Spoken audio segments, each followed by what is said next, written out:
Olá, crianças. Espero que vocês estejam bem. E vamos continuar o que a gente tinha conversado na nossa última aula presencial. Nós falamos sobre os níveis de biossegurança, falamos sobre os equipamentos de proteção individual, equipamentos de proteção coletiva. E hoje nós vamos dar continuidade àquela aula falando sobre as boas práticas em laboratório, que são conhecidas como BPL, e também os procedimentos operacionais padrão, conhecido como POP. E por que e qual que é a importância de cada um deles dentro do laboratório. Então vamos falar agora sobre os BPL. Né? O que é BPL? Que são as boas práticas em laboratório. E como e por que surgiu essas boas práticas em laboratório, que nada mais é do que uma política de qualidade, um manual de qualidade a ser seguido no laboratório, tá? No nosso local de trabalho. Na década de 70, teve uma investigação em laboratórios de toxicologia.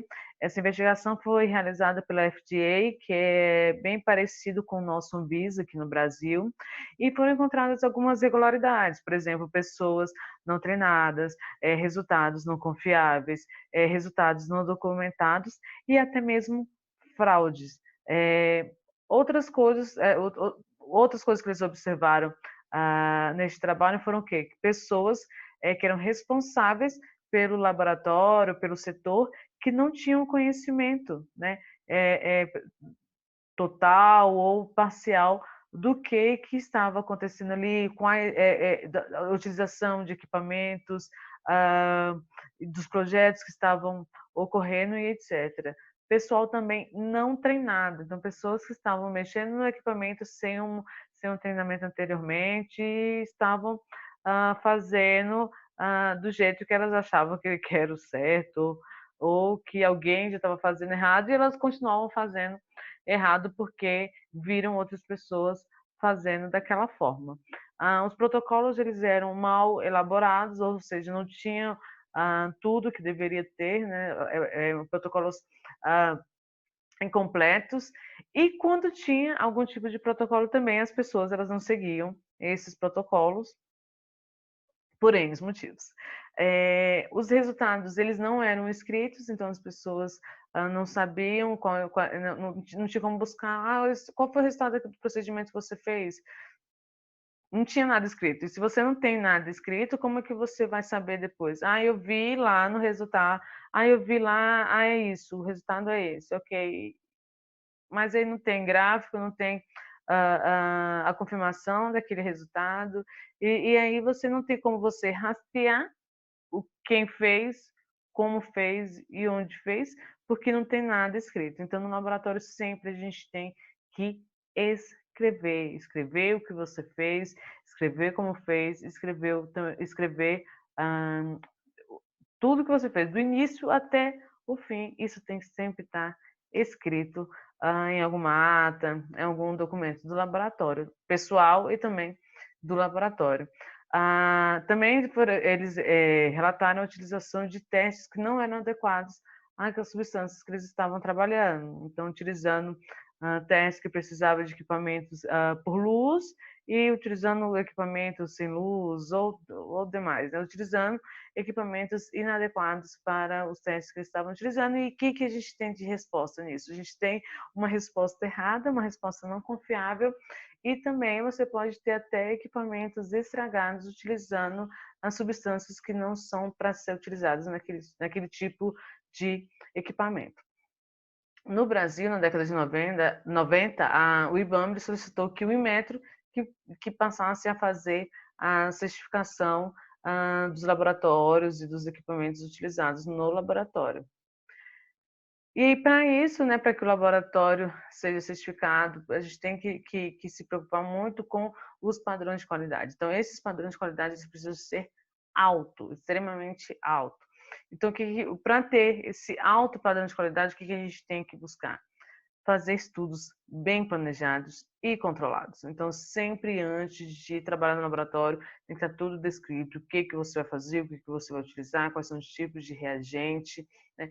Isso tem que estar planejado antes. Não chegar, hoje, o que eu vou fazer hoje? Não sei, vou fazer alguma coisa. E fazer a Deus dará, e aí a gente sabe que, né, se você não tiver um planejamento, você não consegue ter o resultado esperado e almejado, tá? Você vai ter um resultado inapropriado para aquele tipo de pesquisa, para aquele tipo de situação no laboratório. Sempre padronizar as rotinas. Então, assim, todas as ações do laboratório devem ser padronizadas. Elas precisam seguir um padrão. Ah, professora, vou lavar a vidraria, tem que ter padrão? Tem que ter padrão. Qual o tipo de vidraria que você vai colocar? Qual o tempo que você vai colocar? Você vai lavar na pia? Você vai lavar numa máquina de lavar? Tudo isso tem que ser padronizado. Hoje nós precisamos lavar todos os backers, né? Hoje precisamos, tem que existir um padrão. Vamos colocar, primeiro você vai lavar na pia, depois você vai colocar na secadora, ou então primeiro você vai colocar na máquina de lavar, e depois você vai colocar na secadora, e depois de tantos minutos você vai tirar dessa secadora, e precisa ter uma bancada, um local apropriado para você colocar. Então, para uma coisa que parece ser mínima e simples, que é lavar as vidrarias do laboratório, ela precisa seguir um padrão. Para quê, gente? Para que todas as pessoas realizem do mesmo jeito. E, né, fazendo todas as pessoas realizando o trabalho do mesmo jeito, a gente vai ter um resultado mais confiável, tá? Então, a gente precisa também a gente precisa se preocupar com o rastreamento dos procedimentos. E por isso que é muito importante que nossa aula, desde o início até o final, a gente vai falar sobre escrever. Então, você colocou um código lá, esse código ele tem que estar escrito em algum lugar, tem que saber o que que é. É uma célula com tal substância, é uma célula com reagente. Qualquer qualquer trabalho que você for realizar, você precisa escrever, isso precisa estar documentado em algum lugar, que seja seu pessoal, que seja de coletivo, mas isso precisa estar documentado, para que a gente possa saber, né, o que foi feito e quem fez, tá? Então, mexer no equipamento, registrar. Data, hora, seu nome, se tinha alguma coisa no equipamento de diferente, né, que são as observações, sempre você precisa registrar tudo que foi feito no laboratório. Para quê? O objetivo disso, gente, para que alguma pessoa consiga reproduzir. Produzir aquele trabalho e ter o mesmo resultado que você teve. Por exemplo, se a pessoa utilizar todos os equipamentos, utilizar todos os reagentes no tempo exatamente como você fez, ela vai ter o mesmo resultado? Então, você precisa escrever e seguir um padrão para que a pessoa consiga reproduzir o seu trabalho da mesma forma e ter o mesmo resultado que você encontrou, tá? E aí nós precisamos seguir, né, esses padrões para que a gente tenha resultados mais confiáveis. A comunidade científica, né, a OMS, a Organização Mundial de Saúde, ela sugere a aplicação dessas boas práticas em laboratórios para pesquisas básicas, que são as pesquisas principalmente realizadas nos institutos de educação, né, nas faculdades, nas universidades, etc., nas pré-clínicas e nas clínicas tanto da área biomédica, biológica e também da área farmacêutica. No caso da BPL, no meio acadêmico, né, que é o nosso, nós precisamos ter uma condução adequada das práticas rotineiras, uma condução adequada dos experimentos científicos, uma elevação do nível de qualidade e confiabilidade dos estudos desenvolvidos. Pensando que, quando a gente está na faculdade, quando a gente está nos laboratórios de uma universidade, a gente está aprendendo para sermos bons profissionais. Além do que, também no meio acadêmico, nós temos as pesquisas já iniciadas, tanto na graduação, nós temos a pesquisa no mestrado, doutorado e no pós-doutorado. Então, todos os BPs, eles precisam ter essa condução adequada dos experimentos para que a gente tenha os resultados mais confiáveis, tá? E aí, tanto no meio acadêmico quanto no profissional, nós precisamos ter uma gerência ou ter pessoas responsáveis que consigam controlar essa atividade rotineira no laboratório. Pensando que existem pessoas que utilizam em horários diferentes, pessoas que utilizam de manhã, de tarde, de noite, existem vários projetos diferentes acontecendo, e né, existem pessoas também diferentes. Então precisa controlar porque são essas três as principais variáveis: horários, projetos e pessoas dentro do laboratório. A BPL, basicamente, ela é uma atividade de controle, ou seja, quando você estiver no laboratório, você precisa se preocupar em escrever como faz, em fazer como está escrito e registrar como você fez. Como que eu vou fazer tal reagente? Você vai escrever. Depois, você mesmo pode utilizar, ou outra pessoa vai chegar lá, tem que fazer esse reagente, tem que preparar esse reagente dessa forma. Ok. Aí você vai fazer exatamente como está escrito, porque se você fizer de uma outra forma, você vai ter um resultado diferente, tá? E depois disso, você registrar como que você fez. Então, assim, são esses três os principais do BPL, que é escrever como faz, fazer como está escrito e registrar como foi feito também. Segurança em laboratório. Quando a gente fala de segurança em laboratório, a gente lembra lá do que a gente conversou na aula passada. Equipamentos de proteção coletiva e equipamentos de proteção individual. Então, basicamente, os equipamentos de proteção coletiva são aqueles destinados à preservação da integridade física e da saúde dos trabalhadores, né? Então, o extintor de incêndio é o equipamento de proteção coletiva, os móveis do laboratório, as máquinas, os equipamentos, as capelas, fluxo laminar, todos eles são tipos de equipamento de proteção coletiva. E o que a gente tem que se preocupar quando a gente fala de equipamento de proteção coletiva? De usar da melhor forma possível. Então a gente fala de, por exemplo, capelas e sistemas de exaustores, né, fluxo laminar e outros, eles precisam ser, a gente precisa sempre estar observando se eles estão funcionando adequadamente, porque não adianta nada você estar lá na capela, utilizando a capela, e aí o ar, em vez dele ir para onde ele deveria ir, ele está voltando para você. Então você está podendo ser contaminado com né, quando você está trabalhando lá na capela. Então assim, a gente tem que olhar se está funcionando adequadamente, observar se, né, o local ele está limpo, se não está com estoque de reagente, que tem muita gente que tem mania de ficar colocando reagente, e aí com preguiça de guardar no local, fica lá o reagente a vida toda e de repente não tem nem mais espaço para você trabalhar dentro da capela. E sempre manter o local limpo. Então, antes de utilizar, limpar, terminou de utilizar, limpar novamente. Isso para todos os equipamentos de proteção coletiva, né? Alguns laboratórios podem ter a questão de você poder abrir a janela um pouco, principalmente nos laboratórios de nível 1. Mas o certo é que todos os laboratórios eles têm esse sistema de exaustores que não precisa de você ter essas janelas abertas. E também nós temos que ter um cuidado, por exemplo, com chuveiro e lava-óleos. O que acontece? Muita gente, né, ele tem que ser usado, respingou um reagente em você e você vai lá utilizar o chuveiro e o lava-olho. E aí o que acontece? Você vai lá ligar, né, ele e não acontece nada, não sai água. Por quê? Porque ele está entupido, porque ele está bloqueado de alguma forma.